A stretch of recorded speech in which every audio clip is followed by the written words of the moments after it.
You're listening to Brigade Radio 1.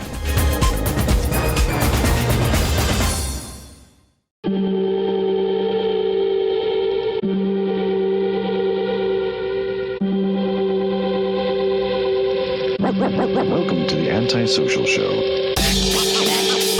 They're coming. They're coming. They're coming. They're coming to get you.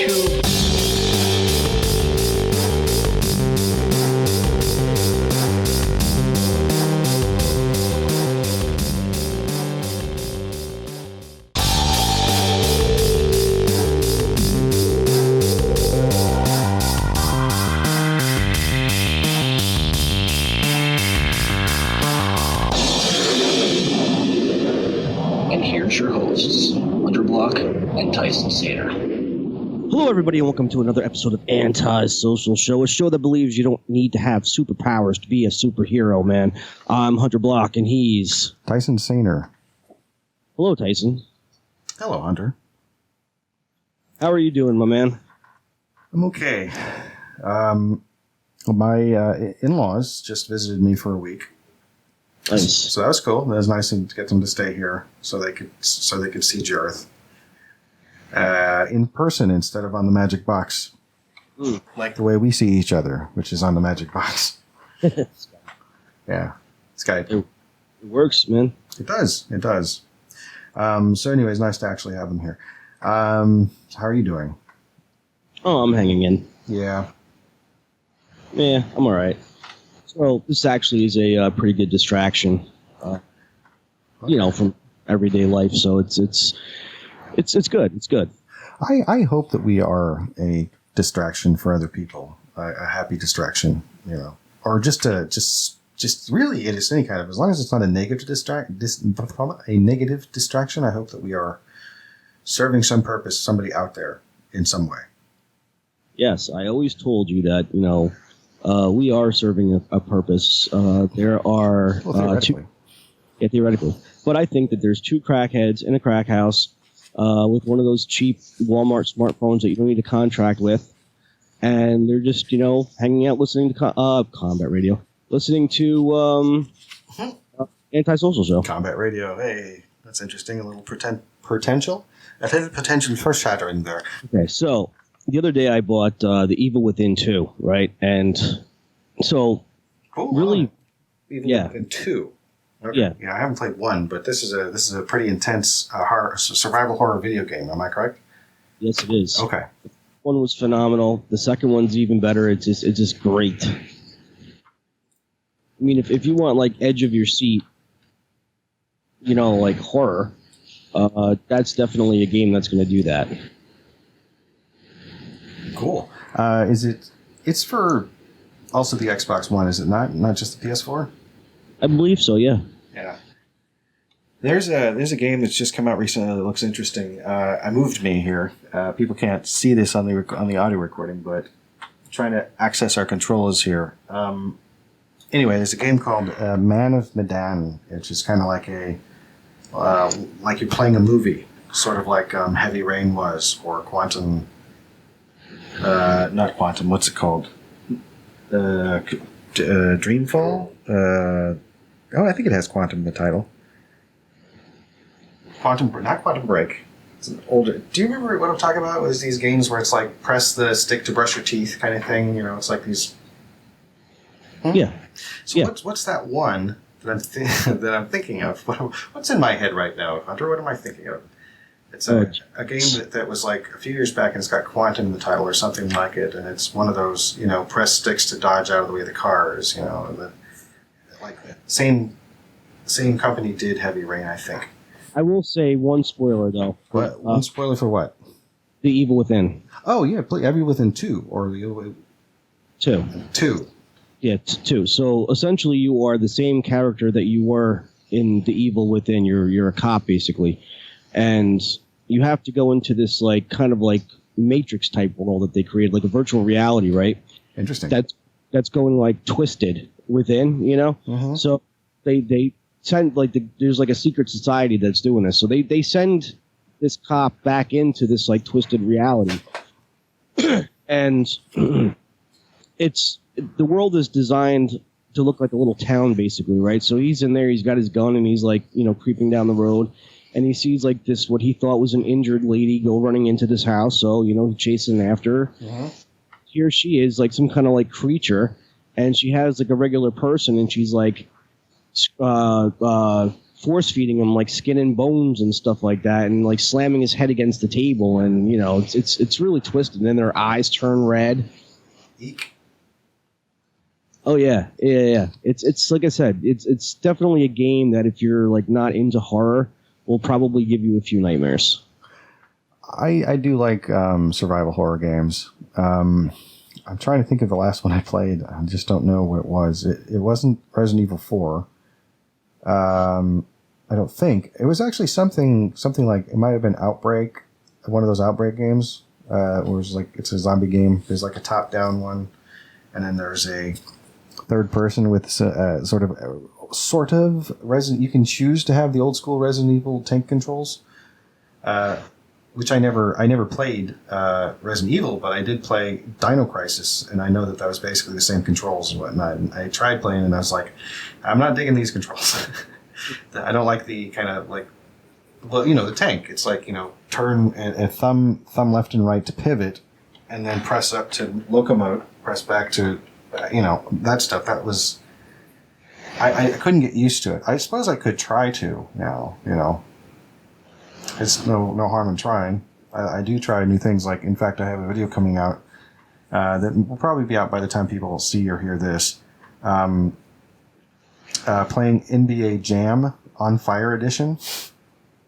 Nice. A basketball game, and I don't tend to play sports games. And it's just because they're not like, other than racing, I like racing, and nothing too like, I don't tend to play like Forza, the ultra realistic ones. I tend to like things like Sonic All-Star Racers or Split Second or Burnout, the Burnout series, like Burnout Revenge or Burnout Paradise, stuff that's like, it's cars and it's racing, but it's also kind of unreal and cartoonish a little bit, and there's, you can do great damage and stuff without, hurting anything. Or Sonic All-Star Racers Transformed I've been playing, and that's basically like Mario Kart with Sonic characters, or not just Sonic, but Sega characters, and also Wreck-It Ralph. So I've been playing as Wreck-It. I've been racing as Wreck-It Ralph, which is kind of fun. Yeah. I haven't been winning as Wreck. I mean, sorry, Hunter just almost did a spit take. Now I won on easy mode. I won on medium mode. I get the bronze, the silver, and then I'm going for the gold. And you have to get first place for gold, but it's like, it's just hard enough that you really kind of have to play. You have to race, and you kind of have to practice. There's like speed up areas, and there's loops, and there's collectibles, and then you can fire projectiles at other racers. And it does take a certain amount of like concentration. It's only 3 laps, so it can be over in a really short amount of time. And in the third lap, your car transforms into a what are those boats? The airboats that get in the Florida Everglades with the big fan on the back. Oh, like a hover boat or something, but it's not without. It's not like a hovercraft where it's got the big tube around it on the bottom. It's more just like the platform with the fan. You know what I'm talking about. I'll probably put a picture up of one of these things, and if we can't think of what it's called, but. Anyway, so yeah, you're on a car for most of it, and there's like a loop-to-loop on one side. It's just crazy. The first arena is based on on Sonic the Hedgehog games, and so it's like they've recreated this giant red octopus, and all this stuff is just dressing. But I like stuff like that. I like being able to look over and go, oh, that's messed up, or whatever it is.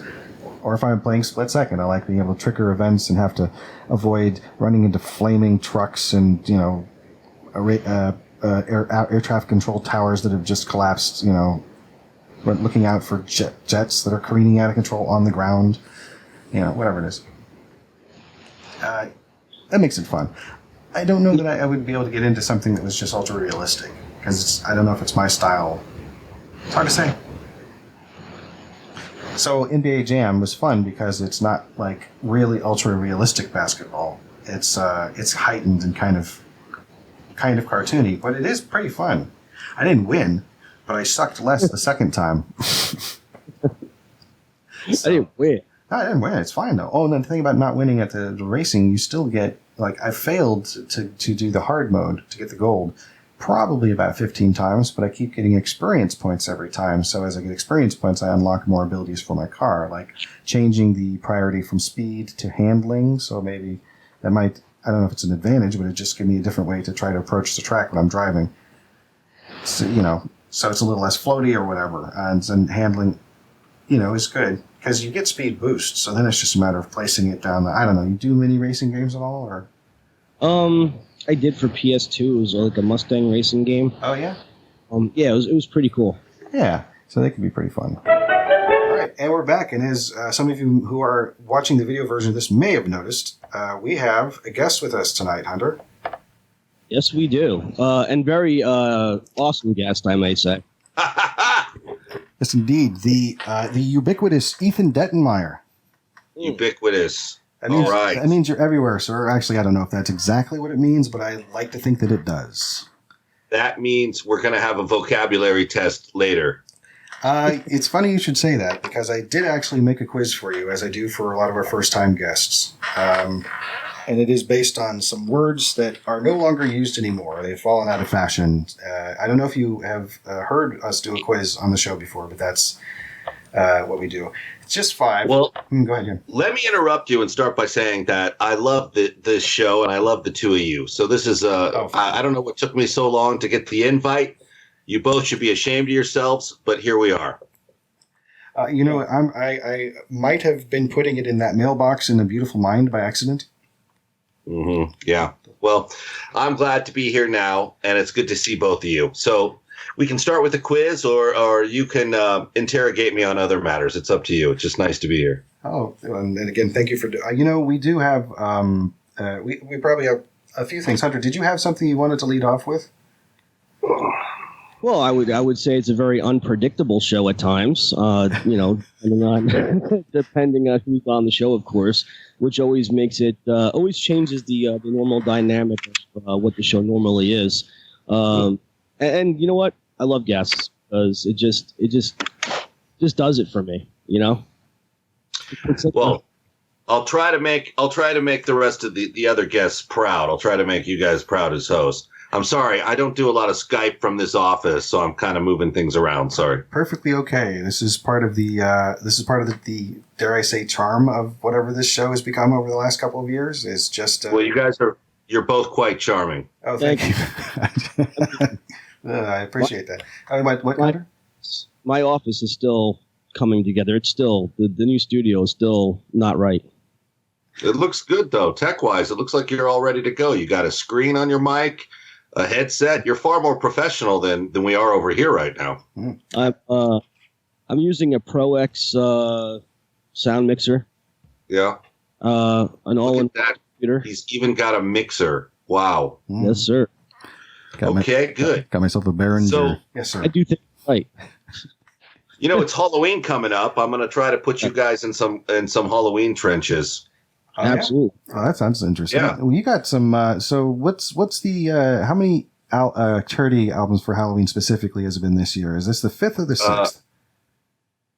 I actually think this is the 4th. There was one year we didn't do it, and we started them later than the Christmas CDs. Oh, okay. Well, yeah, we did. So, yeah, but I mean, wait, no, this will be the 5th, I think, maybe. I have to double check. Shoot, I should know that. That's fine. So the Christmas one was first. We can, yeah. So how did the Combat Radio charity albums come to be? Well, we were talking about it for probably 2 years, and the idea was an old one, and we had another co-host on the show who, for whatever reason, he had great music connections, but made it sound like asking them to contribute something to an album for social services was a big deal. And then one day we just started asking for tracks and figuring it out. And it actually was a lot easier to put together than we realized. I had never produced anything and I had never done a CD, but now the tech makes it so easy. So I just started asking interesting people to donate tracks. So we started with the guys from Oingo Boingo, one of which is Steve Bartek, and he's also Danny Elfman's orchestrator. So he had some tracks lying around that were suitable, nothing from like The Nightmare Before Christmas, Beetlejuice, or Batman, but he had some good stuff. So we just started with them and whoever else was interested. And there was so much fun material, and we didn't want to cut anyone that it turned out to be a two-disc set. And they've all been two-disc sets. I don't think we've ever done a single-disc CD of any kind. And now we've done what I think is 4 Halloween and maybe 4 Christmas. Because Christmas, we definitely took a year off from one. Oh, I didn't know that. Okay. We did a Christmas Carol. We did a Christmas Carol for it one year. Okay. And then the following year, I don't know what it was, but we just didn't assemble one. We were too busy with other things. Well, you have an event an end of year event that happens for every year for what is this, 9 years now? Something like 7 or 9 years. I know it's somewhere in there. This is the 9th Christmas, but let me tell you what you really got coming this way, actually. Okay. As most people know, December 7th will be our 9th annual Christmas event where we bus in Polar Express style, like about 600 children and their families for Christmas. It's presents, it's brunch, it's entertainment, it's all that stuff. However, to help support that event on November 17th, and you guys are welcome if you can make it to Los Angeles, we're going to do a super event, a fundraiser, and a thank you party. And we're doing it with some of the guys from The Simpsons, Futurama, The Avengers, who are going to read A Christmas Carol from our album. It's an audience interactive thing they're doing. Wow. And then that's going to be followed by a concert featuring some of the members of Guns N' Roses, Quiet Riot, Danzig, Rat, and Type O Negative. Nice. Very cool. So, yes. So I think there's plenty of fine hotels in the area for the two of you. If you can make it out, we'll set you up so you can cover it. We'll put a little antisocial booth together. You guys can come. We'll run everyone through. We'll get your shirts. We'll get a little retail booth. We'll set you guys up, and we'll send everyone through your booth once they exit the red carpet. Nice. That's November 17th. You can actually go to Ticketmaster and get tickets for it, or you can win tickets, or you can get tickets by donating to the cause at GoFundMe, which is gofundme.com/combat-radio-christmas-9 with Christmas and 9 spelled out. So NINE then. NINE, yes, and no Xmas. You can make a donation there and get like a VIP backstage pass pack for you and your friends where you can hang out backstage with all the talent and really wreck the place. Or you can go to Ticketmaster and get your tickets. Metal. Very cool. Yes, Ticketmaster / a Combat Radio Christmas or Combat Radio Christmas Carol. Combat Radio brings it right up on Ticketmaster. Nice. So go today and yes, buckle up for impact. That's my business. So yeah, we're getting ready for Christmas and we're getting ready for Halloween's hugely busy. In fact, we already did a Halloween show from Salem. Oh, really? And we did a Halloween show from Salem, Massachusetts. We're doing one from Disneyland. Again, we've done Disneyland before. The haunted part of Disneyland. We're doing something from Edgar Allan Poe's college dorm room, and we're doing something from Whitechapel on the Jack the Ripper trail, and we're trying to get Hunter Block or some correspondent into Sleepy Hollow again. Oh, I definitely plan to go back to Sleepy Hollow. It's only like an hour from my house, so it's an easy drive. And good. As far as Salem's concerned, this is actually a good time, like August, September, to go to Salem. Went to Salem last year. You try going to Salem during October, it's almost impossible. Yeah. That's what I hear. I hear October's out, 500,000 people. We just went, actually. I was back east for a military funeral. Wow. And to make it adventurous, we went out there to check it out. And I watched all the YouTube coverage, that the kids do, so I can get a sense of what Salem was about and know where to go. But Salem is basically the size of the palm of your hand. You can just show up and you can walk the town in a matter of hours. Yep, you can. They have really cool shops, right? And a lot of it's obviously witchcraft themed. They got cool museums, and at night they do like haunted tours. Like you could do like a haunted walk tour throughout certain parts of the town, and they're like, yeah, well, this is where so and so died, and this is the rich guy's house where somebody crawled in through his window and stabbed him. Yeah, it's really cool. In fact, they were doing those tours, but I was only in town for one night, and I ended up having margaritas and ended up in a place called Ledger's. You know it?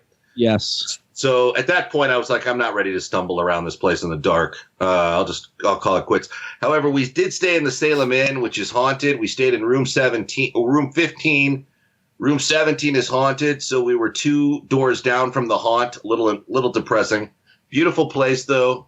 It's still, it's very awesome, and it's still got its historical angles, but it's still a degree or two away from full, like, Disney tourist experience. You know what I mean? They're still kind of getting that part right. Huh.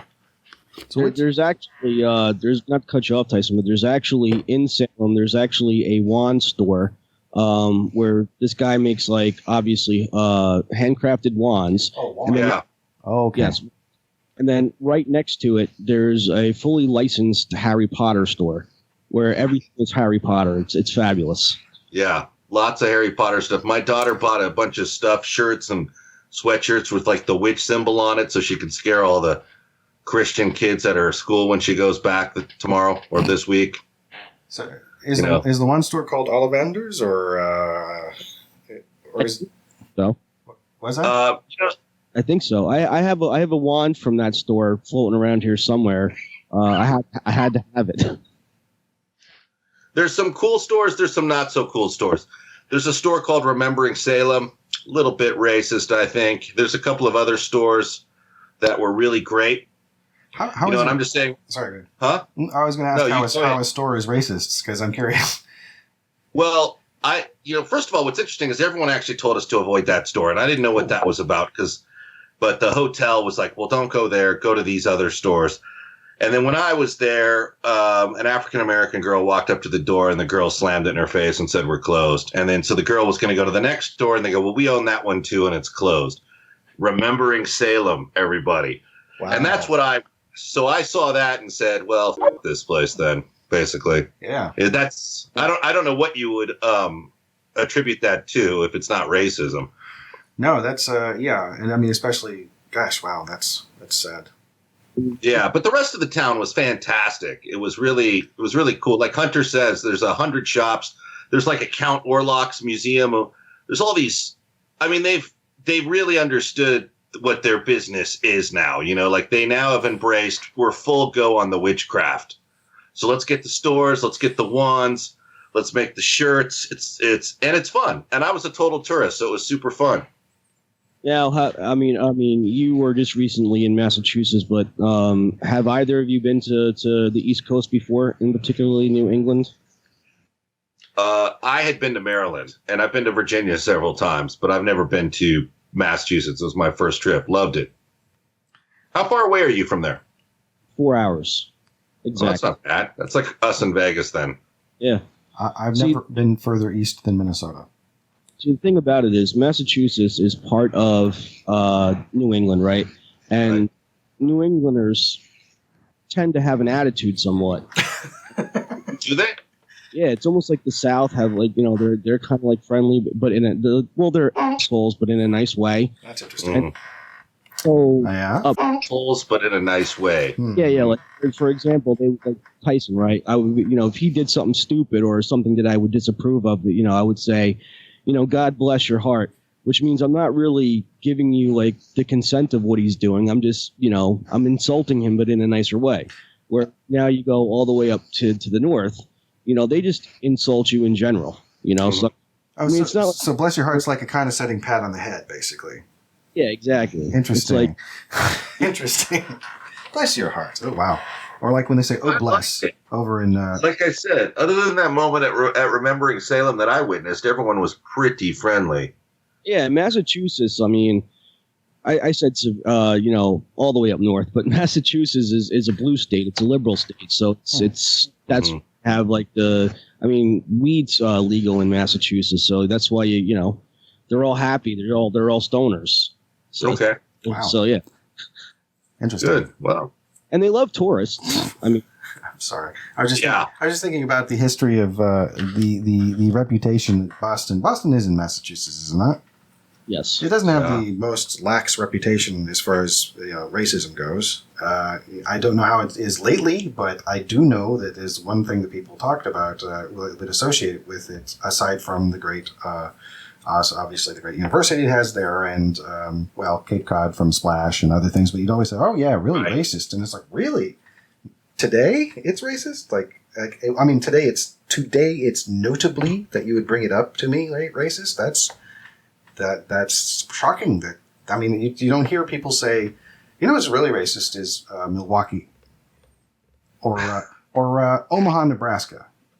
Right. You know, you might if like somebody had been there and you'd experienced it, but it's not like when you, like I hear Boston all the time, and also you know who I hear it from? It's comedians. It's effing comedians. So maybe it's not true. Maybe it's just her hyperbole. Well, I had heard that, but I didn't experience too much of it. But then again, I was only in town for 4 days. So let's give them a chance. Let's give them a chance to be more racist next time around. They could warm up. I will be honest, though, when you said the thing about the Salem store, well, not the whole story, but at the beginning, when you said people said you don't want to go down there, in my head, I was hearing that Southport Park, North New England, like, oh, you don't want to go down there. That voice, you know, right. that whole, you know, that's, and I thought you were going to know that's the creepy road that has the, or that's the really haunted store, or, you know, 1 out of 10 people don't come back from that store, or something like that. I did not expect where it was going, or where it did go.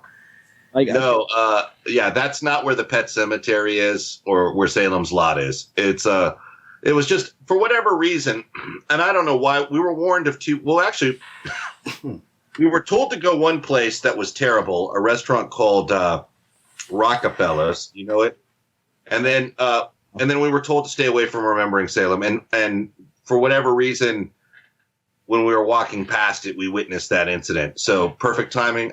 You be the judge, but no, it wasn't a fun warning. Like stay away from there. It's haunted. You know, the whole town is dedicated to Elizabeth Montgomery. There's in the center of town, there's like a massive statue in her honor from Bewitched. From Bewitched. So yeah. Wow. What's hilarious, if you think, if your town is based and sort of has a triumphant monument to Bewitched, the whole thing is going to be tongue-in-cheek, right? You would think. Yeah, that's like if we dedicated something to, say, the Three Stooges. It's not really meant to be too ominous, I would think. I mean, and your husband, the character, I want to say Belinda, but that's not right. What's her name? Why can't I remember her name? Samantha. Right. Her husband was in advertising. Yeah. Yeah. I think they lived in New Rochelle or something, like where Dick Van Dyke's character lived, or where Don Draper lived. Is like, that's sort of like. Yeah. I mean, it's like the place where, I don't know. I'm sorry. I like the world of advertising. I find it fascinating. So it is fascinating. When it comes to advertising, right? The entire town advertises witches, right? Whether it's the mall, it's taxis, there's a whole promenade that's just dedicated to every single store is a witchcraft store or sells something that has pentagrams on it. Wow. And that's basically the entire promenade. And I mean, listen, for what it is, it's cute. You go there, you learn some interesting things about witchcraft, and you buy some stuff, but it's also expensive in some of them stores too. Mm-hmm. You walk in, they understand. It's like Disney. It's like downtown Disney. You're the mark, and they're going to get you one way or another, either with a wand or with a meal or with a sweatshirt, but it's fun. If you understand that that's what's going on there, it's fun. And they take the history of it very seriously. That part is very interesting. I would stay out of the wax museum though. Oh, I think I was already in it. Which one? Orlocks or the witch museum? The witch museum. We did it. Witch museum where there's just like a curtain. You just walk around the curtain and you're done. And it's complete. I'm sorry, that was a complete ripoff. So essentially, you walk in. There's a little mini store at the bottom, whatever, and then that's where they sell the tickets. And you buy the tickets, and then this supposed wax museum is on the second floor. So you go upstairs, and it's a gigantic room that's been cut off or separated by this curtain that kind of like twists and turns and things like that. And along the opposite wall, that's where all the wax displays are, right? But once you get around that long curtain, which takes all about 5-6 minutes, unless you're reading the little placards, that's pretty much the entire tour. Yeah, there's a lot of exit through the gift shop philosophy there. You know what I mean? Yeah, haven't seen it yet. But I'm sure Sleepy Hollow's doing a lot of the same stuff for Halloween, in particular. Sleepy Hollow definitely gets into it on Halloween. They got one of the best places to eat is the Headless Horseman Cafe. Of course. So we're gonna need to send you in there to review the menu. You can film stuff on your phone, right? Absolutely, I got an iPhone. Yeah, get us some footage. Get the bridge, get the graveyard, get all the Washington Irving. Okay. All the Washington Irvingness you can, I guess. And then go have a meal on us. We'll send you some dough. Absolutely. Like I said. Sorry, go ahead. I'll go back to the Headless Horseman Cafe. Oh, it's a cafe. Okay, so for some in my head it was like a restaurant, and then it's like because I was like I heard Headless Horseman, and then my mind completely spaced on the cafe part. So I was going to ask if it was the sort of place that like had free bread or something, but like doesn't really sound like. We almost went to Sleepy Hollow. In fact, we might have if we had a couple more days. It was about 4 hours away, I think, from where we were. Wow, Sleepy Hollow. There's a place that I would love to reventure, and it's only an hour from here. It's in Pennsylvania. It's in the mountains. It's only an hour from here. I was there one time. I couldn't really see much, right? And it's basically the same town that Silent Hill was based off of, Centralia. Mm-hmm. Oh, yeah, the town that's on fire.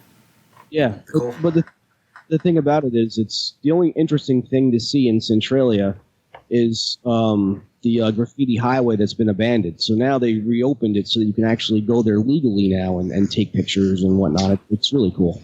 I think, is this the show? This is the show, right? I don't know how many people want to hear about my adventures in Salem, but I recommend going. Yeah.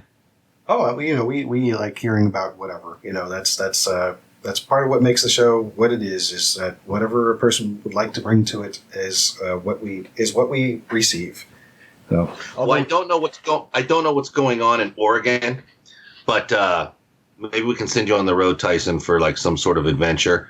And then I was, you got my note about maybe visiting some. I mean, both of you guys can do it if you want, but we were going to revisit some classic horror movies like we used to do. Uh-huh. Can't believe that it's been years ago that we did that. well, there's some haunted locations in Eureka, the next town over where I live. Yeah. There might be some here in Arcata, but I'm not sure. Now, was the show Eureka? Was that based on that Eureka? I don't think it was. Because I thought perhaps, but I'm going to actually have to watch some episodes of it in order to determine if the location is, because from what I could see, it seemed a lot more Astoria-like. But I'll have to look at it. And I've been to Astoria. How far is the Twin Peaks location from you? Or is that in the next state up? That is in Washington, in a place called, I think, Clay Ellum. Wrong. I believe it is. There was also a Rose something. There was a Rose. Well, Clay Ellum is like CLE and then a separate word, and I think it's ELLUM or something like that. And I believe that's where the cafe was. Wrong. Or the place that had the diner, whatever. The place that had the good pie and coffee. Right. I need to. It's another show that I need to finish because I only got 3 or 4 episodes into it. I enjoyed it, but I couldn't watch it when it was first run because it was on ABC. And sometime in the mid '80s, the 3 television stations that you could get if you didn't have cable switched. Mm-hmm. So we used to have when I was before 1984 or whatever it was, we had CBS, ABC, and then PBS. And I watched a lot of PBS, of course. I was a Sesame Street child. And then in the after 84, ABC went away, and we got NBC on 3. CBS moved to 6, and then we still had PBS if you didn't have cable. So it didn't get to see, certainly Saturday morning cartoons, the Gummy Bears anymore, because that was mid-season. And then as time went on, I didn't get to see Twin Peaks or MacGyver or anything that was on ABC, really. And that's it's fine. Big loss that for you when Gummy Bears went down? Was that a big loss for the Tyson household? It was a pretty fun show. Also, I was 10 years old. I mean, So. Well, Gummy Bears, that show was the shit. All right. Gummy Bears bouncing here and there and everywhere. Wild Adventures, that's beyond compare. They are the Gummy Bears. Did you hear they're bringing He-Man back? Yeah. I had, but perhaps you have heard more than I have. No, I just saw what was on Twitter tonight that Kevin Smith is going to do a new animated series. Well, they brought She-Ra back, and one of our friends was one of the directors and characters on that. So I figured when that came back that He-Man was probably not too far behind. He-Man. Yeah, they actually, didn't they revitalize that show in the early 2000s or late 90s also? Because I seem to remember they did a second go at Masters of the Universe cartoon, Hunter's shaking his head. It might have been on the Cartoon Network. It might have been on Fox. I don't know, but I feel like it was a thing. So I'm glad it's coming back. I had thought I had heard that there was another live action He-Man film in the works, but I hope there is because we got robbed on the first one. We got what? We got robbed. Oh, Yeah. By Canon Pictures? No, Canon Films? Bad news. We got robbed. I mean, don't get me wrong. Like, I saw the movie. It's okay. Frank but Langella's great, isn't it? Oh yeah, that's what makes the entire movie right there is his performance. I mean, you went. You know, take like Frank Langella. We've had this conversation before, Tyson. You take a guy who did theatrical. If I can speak English, you know what I'm talking about. Theatrical? Theatrical, right? That's what he did. He acted in the theater, and what he did was he did Dracula, right? And then he did it in the movies, and then of course now he's like Skeletor. So this guy's badass, essentially, and that's why that movie is what it is. And if it wasn't for him, the movie wouldn't be what it is. I mean, can you imagine if they got Matthew McConaughey to do Skeletor back in those days? I mean, that would have been interesting. Yeah. Well, also he would have been like, I don't know, 15 or something. I mean, had he been an adult in those days and not just 15 to you know what I mean? Well, they're going to bring the movie back too at some point, and I guarantee you'll get a Skeletor that most of you will not like. Just the way it goes. Hopefully, you'll get Ben Affleck as Skeletor. Ben Affleck as Skeletor. Wow. Ian McShane as Skeletor. Oh my God! Everyone give like shit. Oh, well, what about Michael Sheen as Skeletor? That'd be interesting, huh? I mean, it would work, but I'm not a big Michael Sheen guy. You know who I think could probably play him really well is Carl Urban. I'll tell you. Yeah. I'll tell you who would play a good Skeletor. Donald Trump. Oh wow! Right, because he'd be like, "I'm taking over Internia. Okay, it's going to be great. Okay." Well, what you need is a politician character much like that. That's an alliance with the devil. Which is Skeletor basically. But it's very promising. Who knows? Should be fun. Yeah. Don't take it too seriously. I saw a new TV show. Actually, I don't know if you guys have seen this. Have you seen The Boys on Amazon? I have. I watched it all the way through. I enjoyed it. I'm waiting until I get. Sorry, go ahead, Hunter.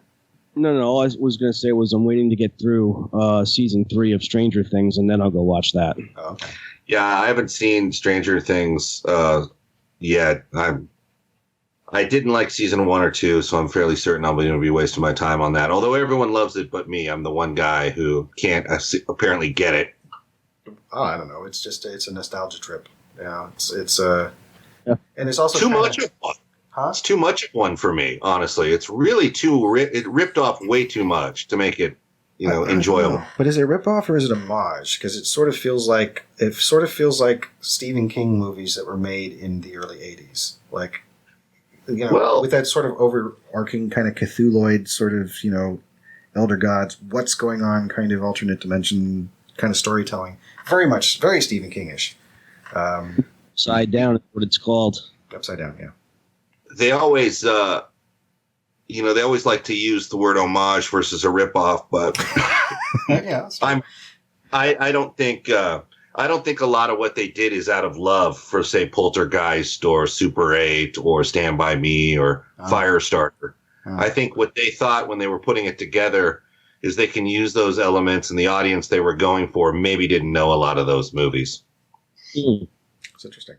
Yeah. Firestarter, early 80s, Poltergeist people know, but a lot of these other things that I think they were putting it together hoping it wouldn't get the rip-off rap it does get. And then when you get the rap, you turn it around and you say, but we're just homaging it. But are you, though, really? Because I thought it was like Silent Hill and, the thing with the Christmas lights was really too much. That was a really bit. That's part of where I kind of tuned out, yeah. Oh, I thought Winona Ryder was really good in that movie. I mean, that movie. Oh, she's fantastic. She does what any actress is supposed to do, right? She totally sells it. But I'm watching. Yeah, she does sell it. I'm just going, give me a break. Okay, so this guy's in Silent Hill land, and he can communicate with lights, and he sounds like Carol Ann, like even the audio. Oh, yeah. Sounds totally. like that. Totally, yeah. Carol Ann. Yeah. Yeah. That dude from Poltergeist 2 is totally creepy. Yeah. Oh, the one guy? He's passed away. That actor's passed away. Yeah, oh yeah. I really soon, after Poltergeist 2 was out, I think, not long after. He was a villain on Miami Vice. I don't know if you remember. No. He was a villain on Miami Vice season 2, and they didn't bring him to justice, and they never brought him back because he died. What network was Miami Vice on? NBC, buddy. Channel 4. Must have been on a night. Okay, but it was like in the early 80s. Yeah. I didn't get to watch a lot of quote-unquote adult television until later. So I'm kind of catching up on a lot of that stuff. But I'm sure it's a show I would have liked because it looks fun. I mean, it's got speedboats and blazers, and I think I saw like 5 seconds of one. Oh, Philip Michael Thomas, who, by the way, Awesome. I might be doing a little remix of some audio that came out of this movie called Black Fist that he was in 1975. I think he played a dual role of like this I think a homeless character named Fletcher, and then another character that I can't remember what his name was, but that's all I'll say. It might be a little public domain remix in the future. Well, unfortunately, Miami Vice doesn't really hold up, but in its time, it was pretty fun. And Philip Michael Thomas was essentially the show. A lot of people were on it, too. Liam Neeson, Annette Bening, Gene Simmons of Kiss, Ted Nugent. A lot of people, Phil Collins. Wow. That's pretty cool. A lot of people came through the door. A lot of people came through the casting office on Miami Vice. A lot of people come through the doors at Combat Radio, don't they? I'd say. Yes, but I'm not sure if they want to come through the doors of Combat. I think we guilt trip them into coming through the doors of Combat.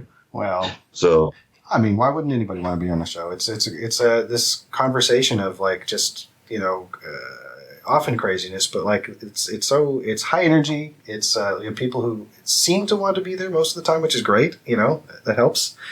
Well, they're actually often looking for the exits, and as your audience here on the Antisocial Show can now verify, anything longer than 15 minutes with me in the room could be, basically the Bataan Death March of radio.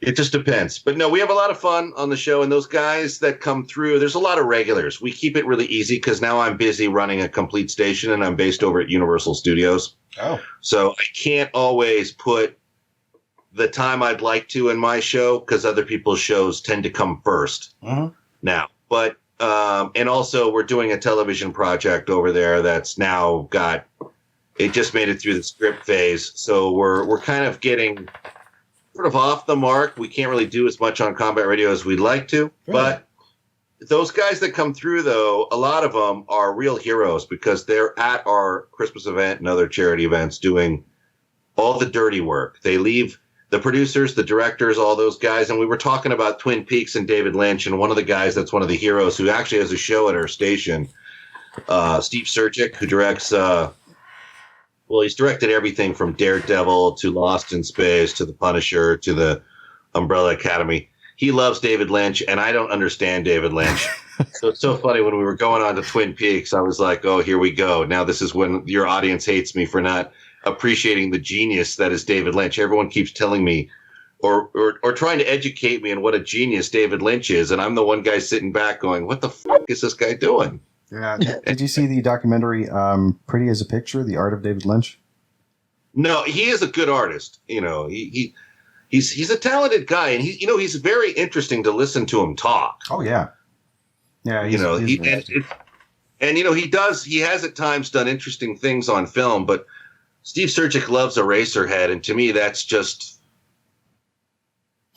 a weird, unenjoyable movie. So we always have on-air arguments about it. And I thought and he also loved Twin Peaks. And one of the guys that are doing A Christmas Carol with us on the 17th of November for charity and did it on the album, who played Scrooge, was Ian Buchanan, who was on Twin Peaks for years. Oh.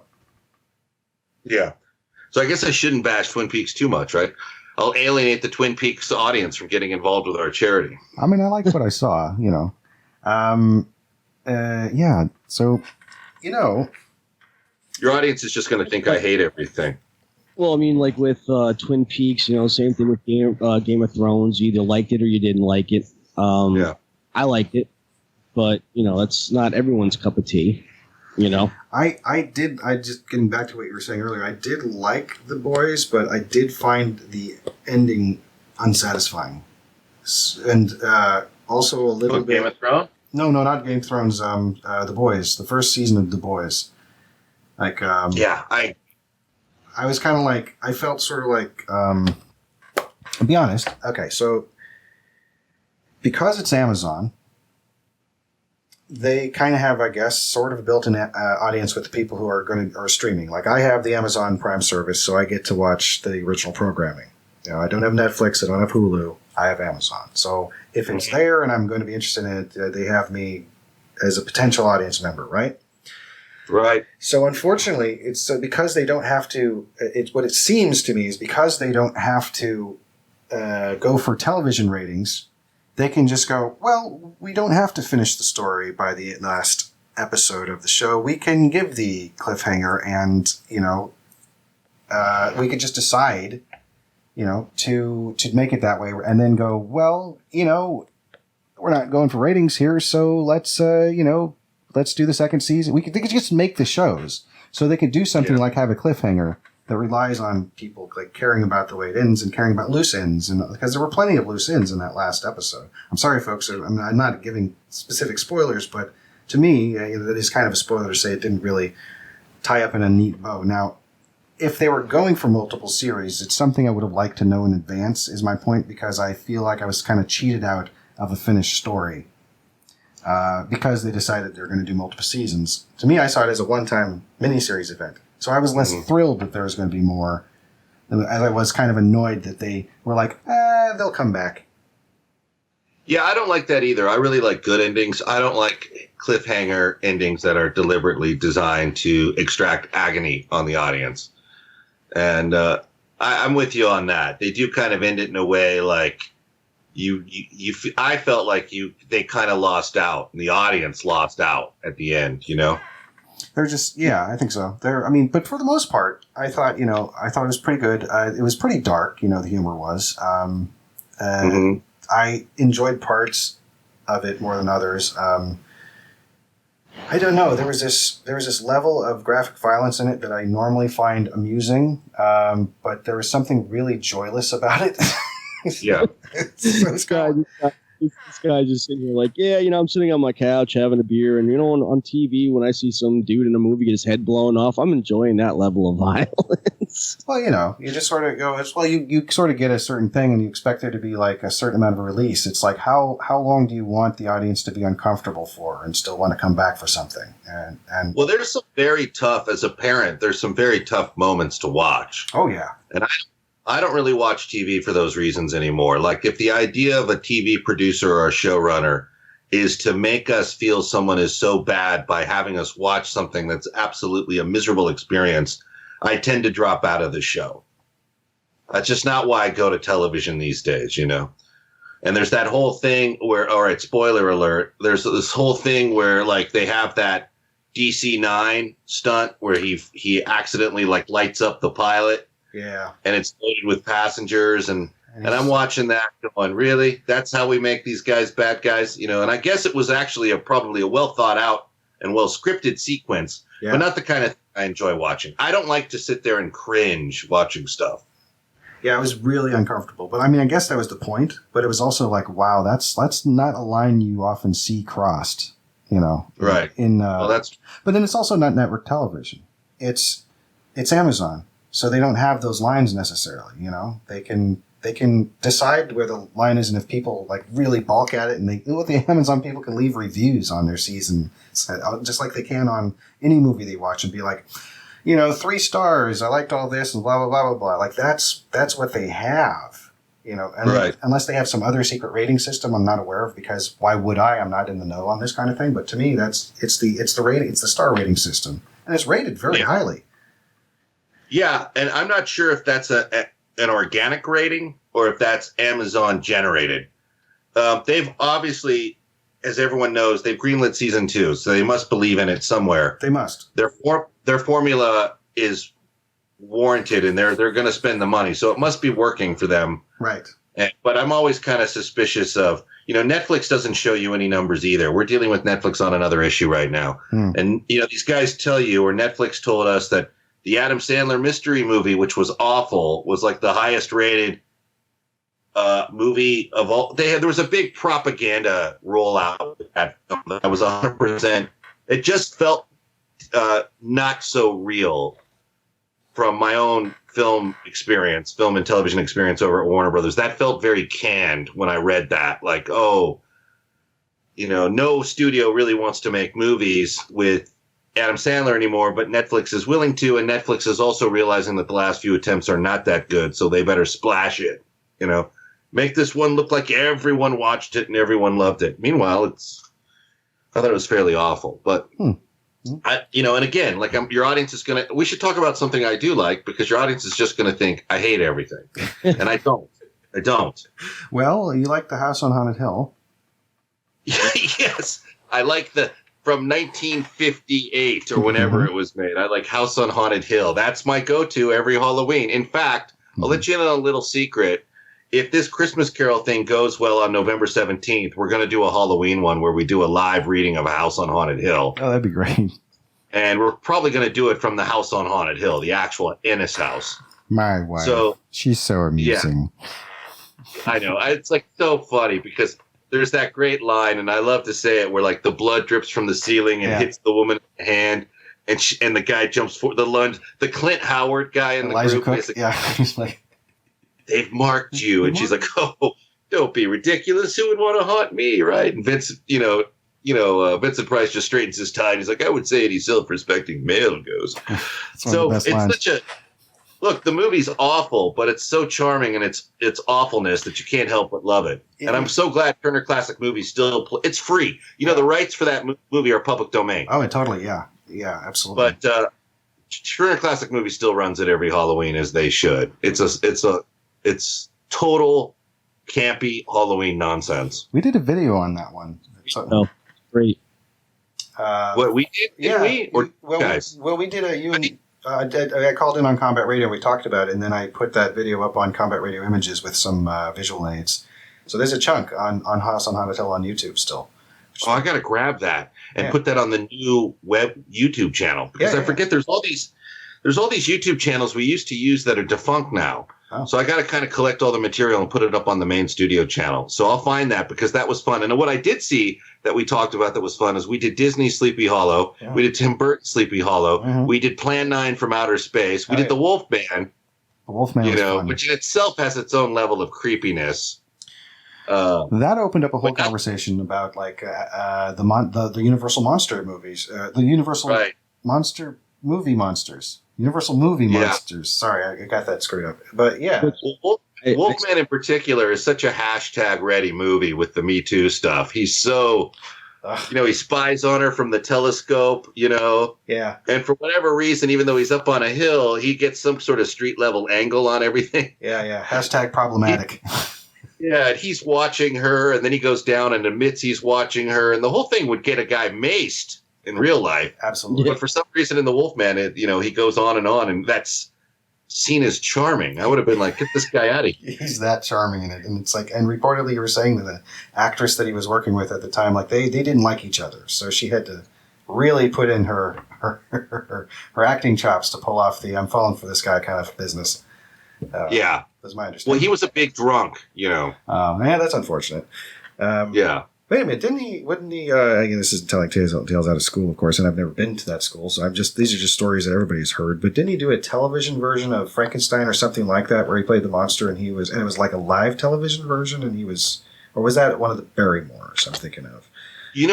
What comes to mind when you say that is possibly him, but I thought that was Lugosi at the end of his life with his heroin habit, where he did a live Dracula thing and totally botched it because he was... Oh, yeah. I would like to... I hope somebody archived that somewhere, because they did that, if it's what I'm thinking of, they did that in Ed Wood, the film. And it had Bobby Slayton as the...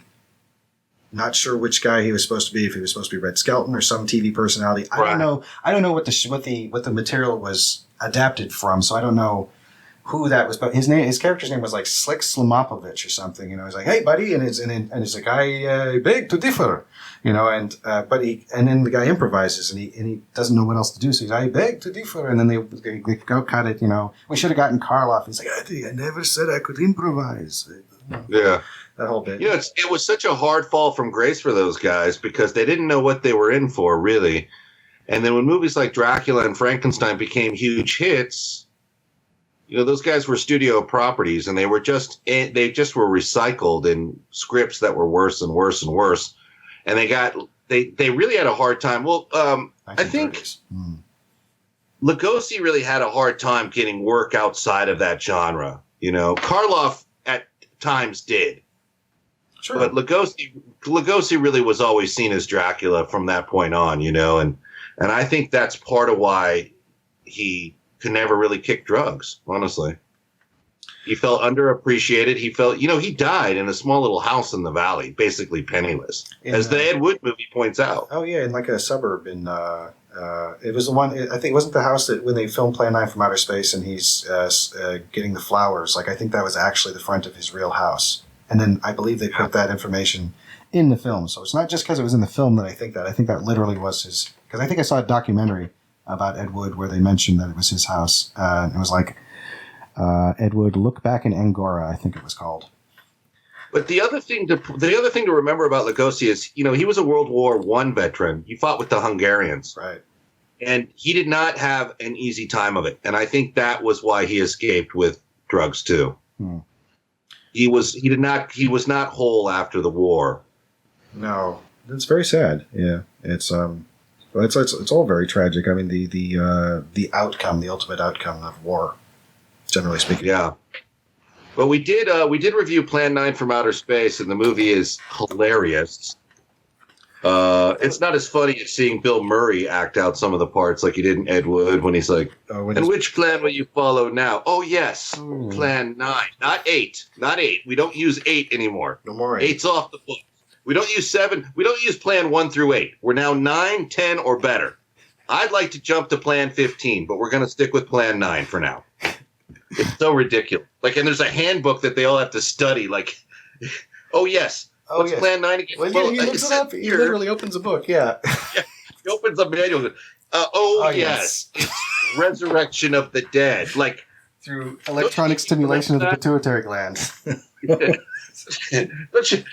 Wouldn't somebody put their hand up and be like, I remember that from the briefing. I don't need to look at my notes. Yes, we're resurrecting the dead. That's kind of a big one. It does make me wonder what Plan 10 would have been. Yeah, exactly. Plan 10 is to kill them all once you resurrected them.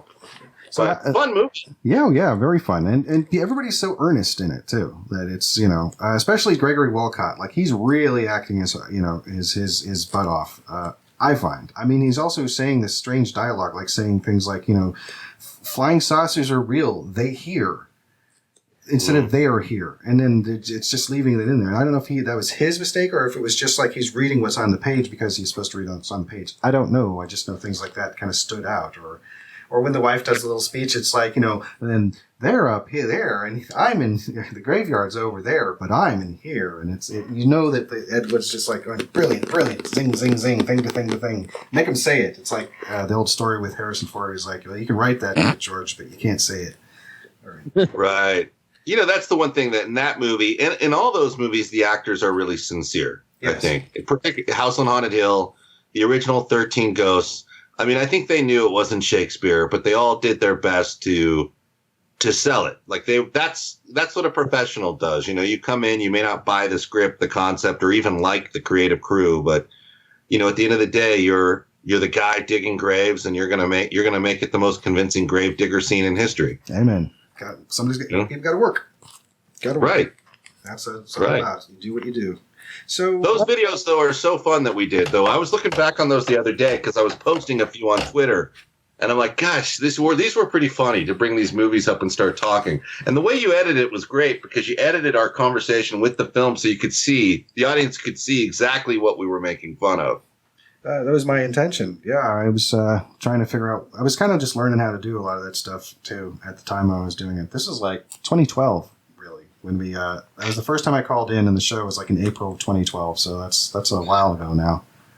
It's hard to believe it's been going so long. It just had its 10-year anniversary, which is crazy. But speaking of Sleepy Hollow and Hunter Block, we did Disney Sleepy Hollow, and my daughter said something very interesting. She goes, my theory is that Brom Bones is the Headless Horseman, and he just wanted to scare off Ichabod Crane, who was not very likable.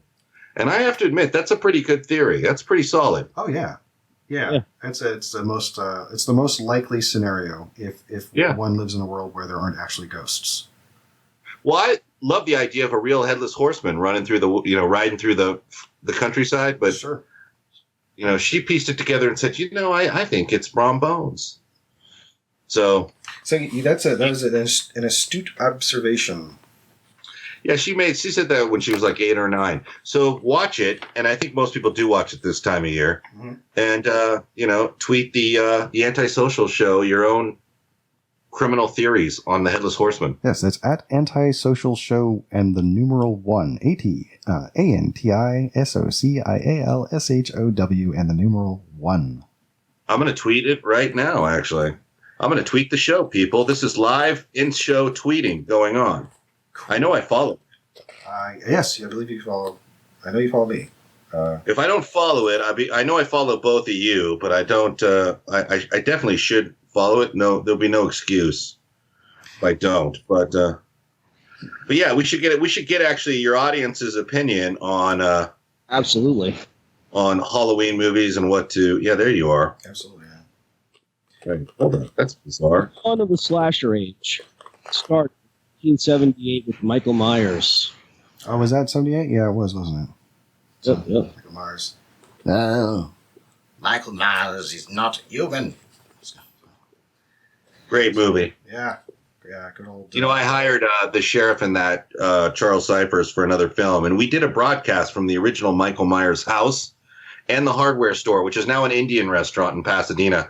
And we did a whole broadcast from there, and we will be doing one again this Halloween. Pretty fun.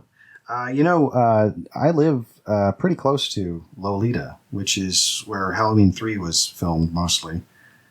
Oh, yeah. Underappreciated movie. And a great cheese factory there, by the way.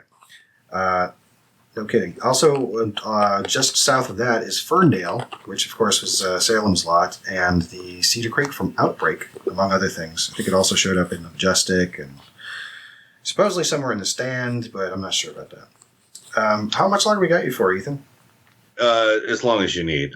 As you can tell, I don't know what time it is here, but there's nothing happening at this point. Sad thing about Halloween 3, it's a victim of its own title. Yes, it is. It's not actually a bad concept for a movie, and it's actually fairly entertaining, but I have some friends that were in that too.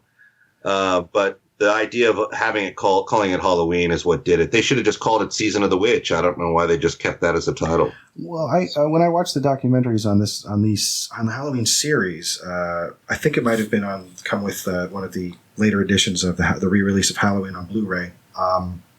I think the story on there was something to do with they wanted to create an anthology series after they'd done the second Michael Myers film. They're like, well, why don't we do Halloween themed stuff just with a different story? And it just the audience, I guess, wasn't having it at the time. So then later, I think the property got taken over by that one guy. Insert name here, and that's where Halloween 4 comes from, where they bring him back. But yeah, so I don't know if this is just stuff I get from documentaries and whatnot. Just my understanding. The thing about it is again, the thing about Halloween 3 is it receives a lot of shit for that reason because it's placed in a series that has no business being in that series, right? It's always been Michael Myers, right? And the only cameo he's made in Halloween 3, if you notice, is when the dude's sitting at the bar. He's watching TV, and that's when Michael Myers comes down the stairs. That's like a very brief so meta, too. I mean, that posits that the movie exists in a world where the previous two movies are movies. Are movies, right. It's weird, isn't it? It's very weird. It's weird. It's as weird as that moment in Jaws Revenge where Mario Van Peebles and Lance Guest are out there on that boat. And I think one of them is under the water and Mario Van Peebles is on the above water walkie-talkie and starts going do-do-do-do to taunt or to tease Michael Brody. So wait, what? Hold on. What the F just happened? Literally. So that now posits that Jaws' Revenge takes place in a universe where the Brodies are in a series of movies that up to this point where there's a theme song that exists that he could hear and then recreate for this character in the... That's the sound of my head. You're thinking about it much more in depth than the director thought about it at the time. Obviously, it's just a silly decision, but then it creates these paradoxes in reality. It's like it's the strangest thing. Well, when they made that movie, it wasn't quite a world yet where everything was analyzed to the degree that people are trying to figure out timelines and off the script sort of parallel universes. So they just do those kind of things sometimes. They just do those things oftentimes in movies because they're bored or because they think it's cute. Sure, yeah. I mean, I totally get that. Like putting a little. It's not really an Easter egg. It's more like it's like a wink. Yeah. I mean, I think it's part of that conversation we had this in one time. Where movies just people that make movies just expect you to expect the audience to just take a movie and just accept it how it is, right? It's like how no matter what they say or how outlandish or oh, how come they left the guy in the walrus suit for a year? How come they didn't how come they just dropped him off at the animal retreat and not cut him out of it? It's Well, what are you guys going to be watching this Halloween? That's the real question. Definitely going to be watching, the Halloween series, obviously, which I watch every year. Probably Night of the Demons. Haven't seen that yet. It's on Amazon, though. And, of course, Trick or Treat. Trick or Treat. Which one? The one with directed by Charles Martin Smith with Skippy from Family Ties. I can't remember his name. Mark something. Okay, those are good choices. Guys, is that Trick or Treat or a different Trick or something? Yeah, no, it's Trick, right? Mm-hmm. And then Treat. Oh, R with like the on either side. Okay, that's a different film. Yeah, totally. Okay. Well, yeah, me, I'll probably be watching. Well, actually, I'll probably watch Rosemary's Baby for the first time before Halloween hits. Although when this airs, it'll probably be closer to Halloween. So, and also I'll probably rewatch the Abominable Dr. Phibes movies. It's just two of those, but those are pretty fun. I really like Vincent Price's stuff. I kind of went on a Vincent Price kick a couple of years ago. Trying to learn an impression of him.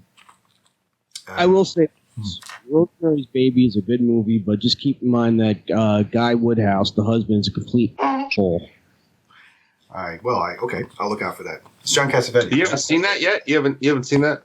Still haven't. Yeah, I have actually seen about probably John Cassavetes. It's John Cassavetes that plays the husband. Yeah, I've seen like 7 to 10 movies, 7 to 10 minutes of it yesterday because I kind of wanted a taste of it, and I wasn't sure if my wife wanted to watch it with me because I found out she'd seen it before, and she's like, "No, you can go ahead." I'm like, "Okay, good. I'll have a look at it," and I enjoyed what I was watching, and that's one of the reasons why Elijah Cook's name is so fresh on my because he was in House on Haunted Hill. That's how I was like, "Oh, it's Elijah Cook," because he's also in the beginning of Rosemary's Baby. So, I was like, and I remember him from Maltese Falcon also. Right. Yeah. So, yeah, that's before he started going down the crazy path. It's so funny how he opens up the House on Haunted Hill with all the screaming, and he's like, "The ghosts are moving, restless," and then he goes, "Allow me to introduce myself," and everyone's like, "Wait a minute." When they You're found jumping, me, I was barely screaming alive. ghosts. It's ridiculous, but it's so funny. It's just one of those. And I honestly, I don't know. Maybe I'm showing my age here, but I prefer at this stage, like on Halloween, when I'm watching movies with my kids, to go into more classics that are less probably barbaric and violent. Mm-hmm. So I do I'll watch the original Haunting, which actually starred one of our regulars on Combat Radio, Richard Johnson, who passed away a couple of years ago. I'll watch The Haunting, or the original Halloween is about as bad as it gets, or maybe Carpenter's The Thing. But, it's like, I'll stick with, you'll see me all day long. It'll be running on like the Draculas, the Frankensteins, while we set up to scare our neighbors. We're doing a haunt this year, actually. Oh, nice. We're doing. Sorry, go ahead. No, you first. Go ahead. I was going to say The Fog. I didn't want to forget that we were probably going to be watching The Fog again. That's sort of a tradition that my wife, I watched The Fog. Right. Although, now that we have a little one, we might have to wait till he goes to bed or figure out a way to, or we could just forget. How old now? He is a little over 6 months. On the 27th, he'll be 7 months old. Oh. Yeah, that's pretty great. He's a great little guy. So let's see, Halloween. Oh, you said something about a haunt. Are you doing any kind of walkthrough tour or anything like that? Is that what you're saying, or? Well, we haven't mapped it out yet, but she wants to do a Woman in Black themed haunt. Okay. And, we're going to try to use her friends because I think live actors is probably your strongest element. Oh, yeah. So I don't know how it's all going to come together. Halloween's so busy for us broadcast-wise that we have to kind of invest our time when we can on this. But if you've seen The Woman in Black, it's actually a pretty good movie with Daniel Radcliffe. Oh, okay. No, I haven't seen it yet, but now I know which one you're talking about. In my head, it was The Lady in White, the one with... Yeah, there was a Lady in White, right, with the kid from E.T., wasn't it? Oh, it was with Lucas Haas. Kid from, Lucas Haas, the kid from Witness. Yeah, that's right. And then they've done The Woman in Black before. It came out like in the late 70s, early 80s. Really? Yeah, it's a remake. It's the first film on the new Hammer lineup, and it's a remake, essentially. Cool. But that's our theme. Well, I'll keep you posted on the developments. No promises yet because I've never done a haunt before. It sounds good. See, we're actually doing a sequel to the Haunted Tour, that track that we created for the Halloween album. I think it was the third or fourth Halloween album. Love that track. We should play that track live on the show this month. Yeah, that'd be great. In order, at least you don't have to play the whole thing if you don't want to. But between cool, great. Like when you take a break or something. Yeah, go ahead. No, it was just so out of the box. It was so creative. It was fun, Well, Thank you. It's based on. Thank you. It's based on when I used to be part of actually a walk through haunted house for a long time ago, like 20 years ago now, and it would be we'd find a storefront and just build a maze, and then there'd be a room every few feet or something, and usually there was a person taking you through. They still do one in Arcata. Now it's the Kinetic Sculpture Race people are putting together. Every year they put together something called the Kinetic Lab or the Kinetic Lab Scare something, and it's basically a bunch of puppeteers and things putting together attractions, and it's another walkthrough base. It's just, I guess they call them pantomime haunted houses. And so that's kind of what it was. The original Haunted Tour was like a take on that, where it's a hosted walkthrough experience, and some of the references in it are very, very old or specific. Like there's a reference to The Cabinet of Dr. Caligari, which is like 1922 or something. So, you have to kind of know film in some of those cases to like appreciate some of those references. You know whose favorite movie that is? Excuse me. Billy Idol's. Really? The original Cabinet of Dr. Caligari? Yeah. Is that hilarious? And I did not know that. It is an amazing looking movie. And of course, Tyson's character is based off of Christopher Lee. Yeah, doing a Christopher Lee impression through most of that as the host. So it's the Haunted Tour. Welcome. And it's like, as we walk over here, you can see that there is some curtains. Play. What's behind the curtains, you may ask? It's like, and that's and the idea that they're just probably walking on a ramp. There's literally probably a bit of curtains on some panel of wood. It's meant to sound kind of cheap also. So like the curtains don't sound like, they're kind of like, kind of tinny sounding and whatnot. It's just, it's just a bit of fun. And then you have... We should cut a video for that. I would love to see it animated, honestly, but a video would be great. I mean, Well, find the animators. Find the animators you like, and maybe the studio can finance it if we see their quote. Oh, really? Oh, that'd be amazing. Well, you know who I would. I'll tell you who I would. If believe me, Pie in the Sky, is that what it's called? When you have like the your dream choice, it would be Starburns Industries. But I don't know if that's doable, even though they do fantastic work. They did Anomalisa a couple years ago. It was nominated for best animated film, but it went up against that Pixar movie, whatever it was that year. It doesn't matter what it was because they always win. But yeah, that sounds expensive. I think what you're going to need is a couple of like Korean 9-year-olds living in a hut outside Polyang. Maybe it's a 16-minute. That's face of that's audio. probably the budget we're looking at. Even for 16 minutes. Yeah, I guess it's hard to say. But no, it's fun to think about, certainly. So I made a quiz for you tonight, Ethan. Let's quiz time. Let's do it. So there's this book that I found at Powell's Books in Oregon years ago. Keep telling them what it is. I'll be right back. Just give me like 5 minutes. Sounds good.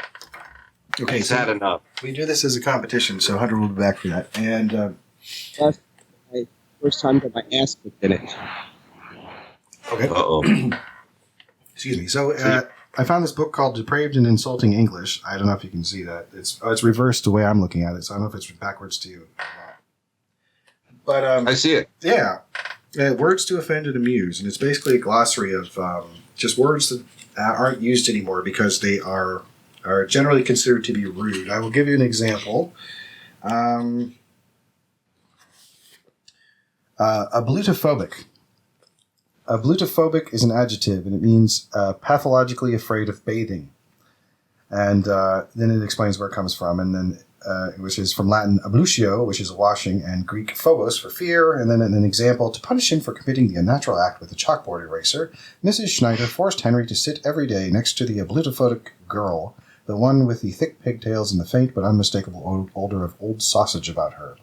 And then it has two other words that are comparative. One is looks like odorivector and stinkered. The word stinkered was used. That used to be used. So it's words like that. And what I have is I've selected 5 words, and I've got a multiple choice. And once Hunter comes back, I will ask you each. I will tell you what the word is, and I will tell you whether it's a noun, an adjective, a verb, or whatever. I'll tell you how it's spelled if you like. I usually do that. And then I'll give you a choice of 3. One of them is real, 2 of them are not. And we'll do that, I guess, a total of 5 times. That's how the game works. And the game is called What Do These Mean Words Mean? It's kind of an homage to Good Mythical Morning. I like the way they title their bits that they do. It's a great show on YouTube. Well, I'll try not to embarrass myself. I'm ready to go when you are. Alrighty. I'll be ready once Hunter is back. Sorry.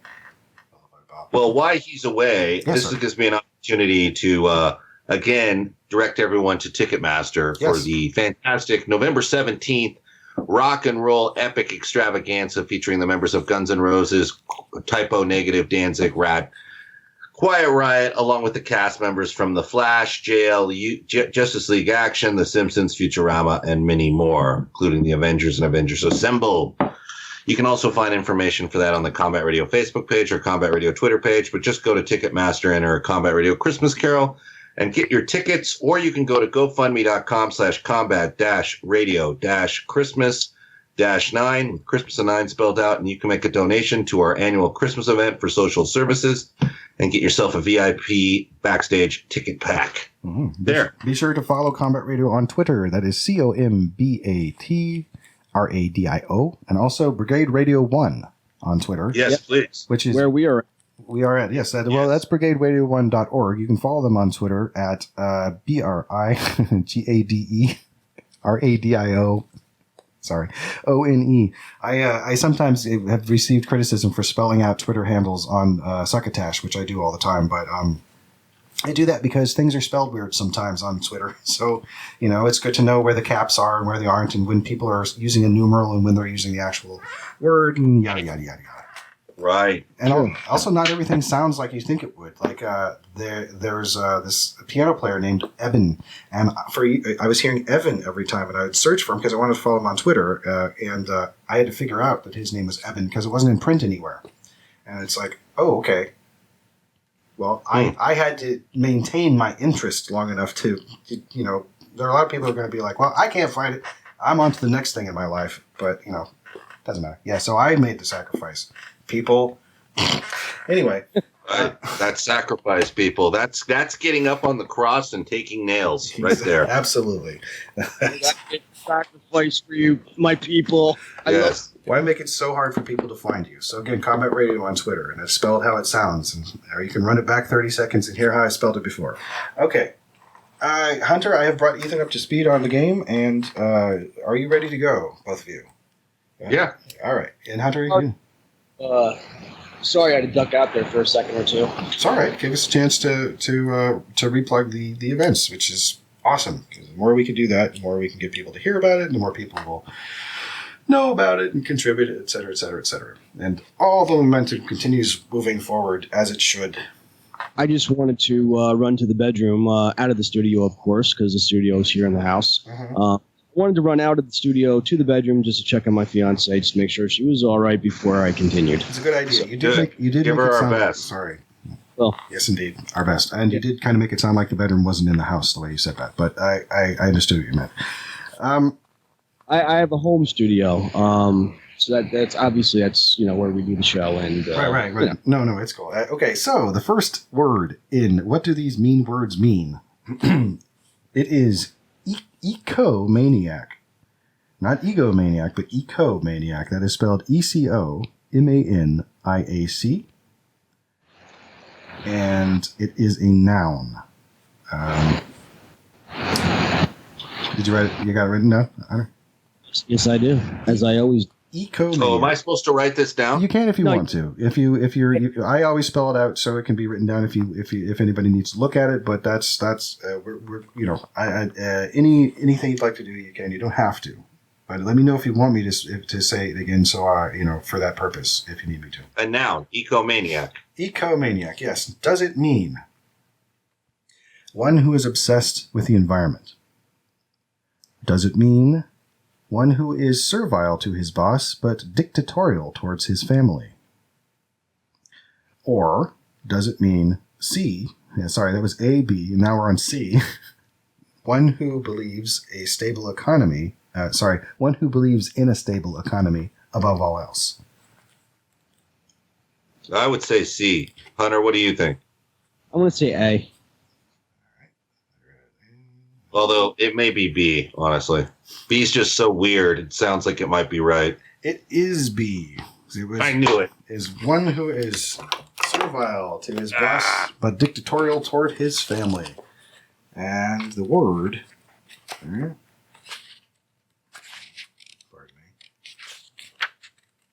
Where is it? We should live tweet this game, honestly. Oh, yeah. Well, Next time we'll do it. We'll tell everyone we're going to play it.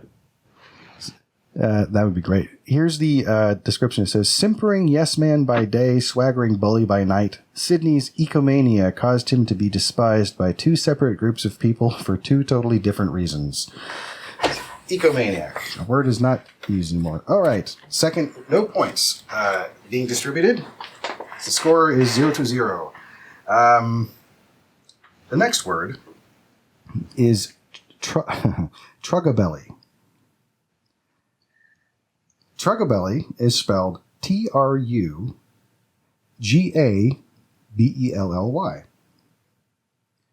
It is a noun.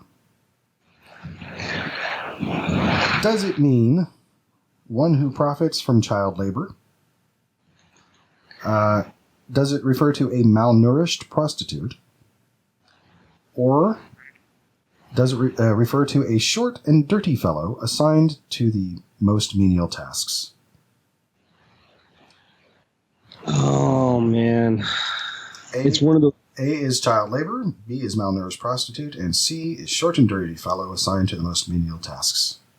I'm off my game tonight. I'm not saying the letters. Sorry. I have to go to C. C sounds good, but because he went to C, I think I'm going to try A. Alrighty, but Hunter down for C, and Ethan down for A. Hunter scores a point. Yes. Yeah, It is. that sounds right. Short and dirty fellow assigned to the most menial tasks. Yes. Good job. These are some odd words we have here. Odd words, people. They are. This one. Tapping pencil on desk, looking at camera. All right, third word starts with an H. This word is hypobulic. Hypobulic. That is spelled Hypobulic.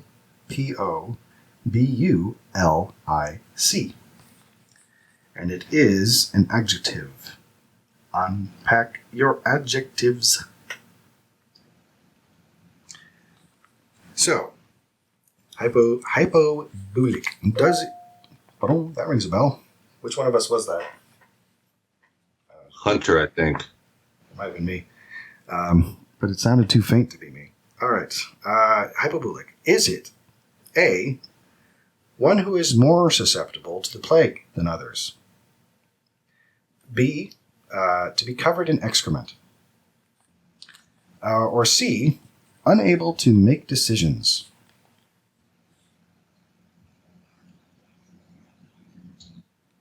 C feels right, but I'm going to go A. All right. What you got, Hunter? Did you I want was gonna go with A too. You're going with A as well? All right. Yeah. So we'll put you down for A. It is C. It is someone who is unable to make decisions. The score stands at Ethan with 1 point and Hunter with 0. No, I actually said A, but my intuition is getting it right. My mind is getting them wrong. It's just where you put your chip down on A after. Yeah. That's right. Let's see. All right. So those are the H. All right. Last two words. Score is at 1-0 again. This word starts with A. It is antithalian. Antithalian. That is spelled ANTITHALIAN.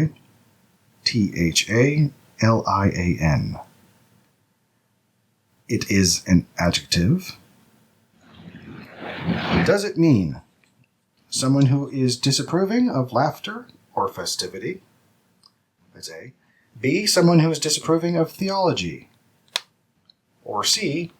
Someone who is disapproving of immigrants. B. Hunter says B. I'm going to go C. And Ethan goes C. The answer is A. It is somebody who's disapproving of laughter or festivity. All right. Yeah, I know, imagine that.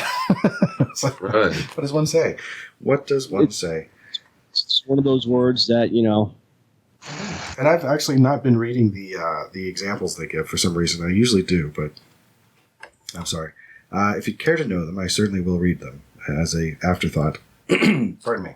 And the last word of the evening is a chance to for Ethan to score 2, for the score to remain as it is, or for Hunter to tie it up. This word starts with an N. And the word is neoteny. Neoteny. That is spelled N-E-O, like Neo, T-E-N-Y. And the stress is on the ot rather than the ah. So rather than being neoteny, it's neot, N-E. It is a noun. And does it mean the A, the automatic dismissal of anything deemed to be old hat? B, the retention of juvenile characteristics into adulthood? Or C, one who lives on their knees? B. What was that answer, Hunter? B. B. Hunter's down for B.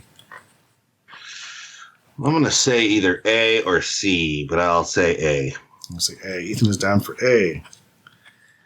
And the score is tied at 1. It is the retention of juvenile characteristics into adulthood. So Good. We have a tied game. Neoteny. And that is the game. What do these mean words mean? Okay. Well, that was good. Thanks. I try to come up with something. It's always nice to broaden one's vocabulary through fun games. If you actually take, so there's 1, 2, 3, 4. Wait, 1, 2, 3, 4, 5. 5 words. Sorry. So if you take the first letter of every letter of those 5 words and put them together, what do you got? I don't know. I didn't write them down. Okay. So we have ecomaniac, trugabelly, hypobulic, antithalian, and neoteny. That's E-T. My name? Yes, Yes. indeed. Okay. That's what we do. Wow. Very clever. Yeah. Lex Luthor type cleverness. Oh, thank you. That's nice. Sure, yeah. Yep. I try to do that for each of the guests, especially if they have a 5-letter name. Works out this way.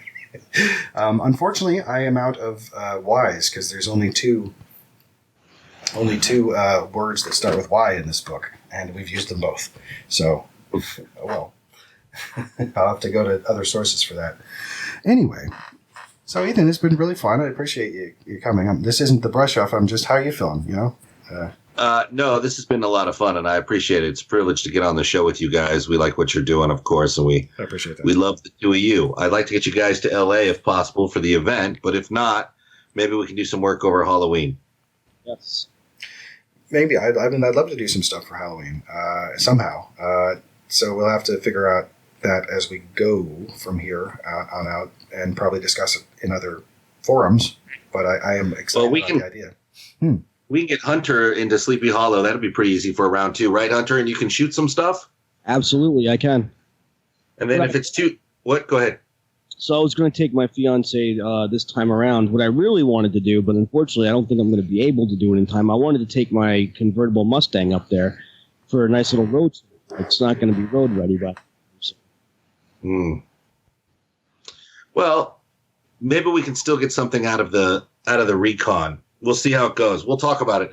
And then Tyson, if you're being a father, if you're stuck in command mode back at the house, maybe we can just prep some movie reviews. Movie reviews would be great. I could do something with that. Unless you got an objective nearby you want to go explore, we can work about that. Maybe maybe I can do a couple of short like pre-recorded things for you or something. Not get too like a 5-minute something that you could drop in if you need to, but it doesn't take up too much time of the show's time or something. Yeah. Like in the event that I can't do a live phoner because I might work in the middle of the day or whatever it is. So I generally don't. All good. I've got a list of movies I'd like to do too. Mark of the Vampire by Todd Browning. Ooh, I haven't seen that one. That sounds interesting. The Thing from Another World, which was really directed by Howard Hawks, even though Christian Nyby's credited as the director. Oh, the James Arness one. Yeah. Yeah. That one has George Fenneman in it, I think. Yes, I think he's in that, yeah. From You Bet Your Life. Yeah. So there's some possibilities for both of us, but I appreciate you guys being kind enough to extend an invitation my way, and it was fun to do the show and catch up with you guys. I hope I get to do it again. Oh yeah, we'd love to have you back. Of course, I'll be taking my happy self up to Sleepy Hollow because you know what? In a way, it works out good because now this is round number 2, and of course, Jessica, my fiance, has never been to Sleepy Hollow, so it'll be a nice experience. Good. It's pretty awesome. Well, best to your families. Give my best to Jessica. Give my best to Laura and the newborn. And I hope I get to talk to you very soon. My son's name is Jareth. Jareth. Nice. Good call. All right, brother. Yeah. Well, yeah, my best to your family, too. Is Alota and Sean and everybody else. I really like the page on brigaderadio1.org. I actually was listening to Mostly Swinging not long ago. I'll probably try get through that series, because there's only 4 so far on the page, and so I don't know how many are coming, but Don Most does a lot of movies, so it's tough. The one thing about Brigade Radio 1 that's been a challenge is so much of the production guys that do the shows are high-end production guys elsewhere, that they're always on jobs. Like Steve Surgic will direct probably 6 to 10 episodes of TV a year, so his episodes sometimes drag. And when Mike Lang is not directing X-Files, Charmed, or Criminal Minds, he can do his show. And same with like Don Most or the guys from Smash Mouth or any of those other guys. They try to fit it in when they can do it, but it's hard. It's challenging to get the logistics right. So if there's a show on there you'd like, I would tell everyone, just be patient. The episodes are coming at some point. It's really cool that there's so much choice over there, and with so many great personalities who've dedicated their time to this greater thing that you've put together, because you put a lot of work into everything you do. I'm almost 100% certain of that, and even though I don't witness it personally, I'm almost 100% certain that that's what happens. It's all consuming and it's a storm of crazy, but it is a privilege to do it. And of course, we have a lot of love for the Antisocial show. Don't we have new episodes coming from you guys too at some point? We do. Yes. Yeah, there's more coming. We are one of the few shows that's actually not done over at Universal because you guys are in 2 different states. Right. Yeah. Oh, well, that's cool. It's nice to get a spot on the roster, even though we're kind of phantoms. No, it's good. It's better. It's good for us. You guys should actually make a recon out here at some point and just come over to Universal and do a couple of shows from the studio just so you can have the experience of doing it. We do have at least 4 episodes up on video if you'd want to put them up on, I don't know, the YouTube channel or something. They're available. Yeah, I can. You're okay with that? Totally. Yeah, absolutely. We'd have to create, or some links. I know now we're getting into now this is turning into a production meeting, but we'd have to put a station tag on it probably. And that, I guess I can voice that. Oh, wait, I put the Brigade Radio 1 logo at the beginning of every show, and also the station ID for the audio only versions. So that part at least has that. Props to you guys for what you've done. Congratulations on the show. Well, thank you, Ethan. Thank you for making it, a pleasure to do, and thank you for involving me with the program for as many years as you have. It's been good, buddy. We value you. It's been a lot of fun. It's been my pleasure, and I appreciate it a great deal. You're both heroes. Stay awesome, and until next time, we'll get you. All right. Good night. Good night, Ethan. Thank you. Good night. Again, that was the very awesome Ethan Dettenmaier of Combat Radio. You can be a part of all the awesomeness that is Combat Radio. Don't forget the Halloween charity is coming up. You can you can participate in that, of course. Even spreading the word of mouth is participating. All the links, of course, will be across their social medias, across ours as well, and Tyson will throw those up for you. Mm-hmm. And of course, you can actually go. There's a whole radio show you can listen to. Mm-hmm. What time does radio play on Fridays? I think it's at noon. So my understanding is that it's at noon. And that's it used to be on LA Talk Radio, and it might still be. It's like the Mitch Hedberg thing where he's like, I used to do drugs. I still do drugs, but I used to too. It's like it might be on. I think it's on noon on LA Talk Radio, and that's the channel 2 of LA Talk Radio. There are 2 channels, each with their separate broadcasting schedules. This might, although it actually might be out of go to brigadio1.org because that might be where the show archive is. If you want to listen, because I don't know that I can find it on iTunes, but if I can, I'll put a link probably here. So. Yes, indeed. And of course, be part of the Christmas event too that's coming up, which is going to be awesome. Mm-hmm. But Jason and I are the laboratory working on the Haunted Tour number 2 as we speak right now. It's going to be jam-packed, full of awesomeness, where Tyson, of course, reprises his role as Mr. L, and of course, I'm Mr. Not Mr. I want to say Mr. I don't know why. I'm Fritz. But it's Mr. Fritz. Mr. Fritz. That's like mixed. We have Tyson. We have new rooms this year. Totally different script, both awesome, and a lot of surprises. So it's just a lot. So go check that. Wouldn't that be funny if we were just doing the same script over again? Yes, that would be.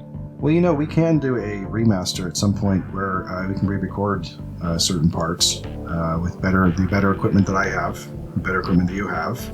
Yes. Maybe, if there's time for any of that in the future, so we'll see. Shall I give the sign up, or did you want to say anything more? Yes. Well, essentially, it's all about the life happenings and things like that. So it's no, I think that's it. What else did I want to say? I don't think there's anything else I wanted to bring up tonight. So on that, that's all. Okay. Well, that's all the time we have for Antisocial Show. I'm Tyson Sainer. And I'm Hunter Block. Be decent to each other. Absolutely. Peace. Have a good time, folks.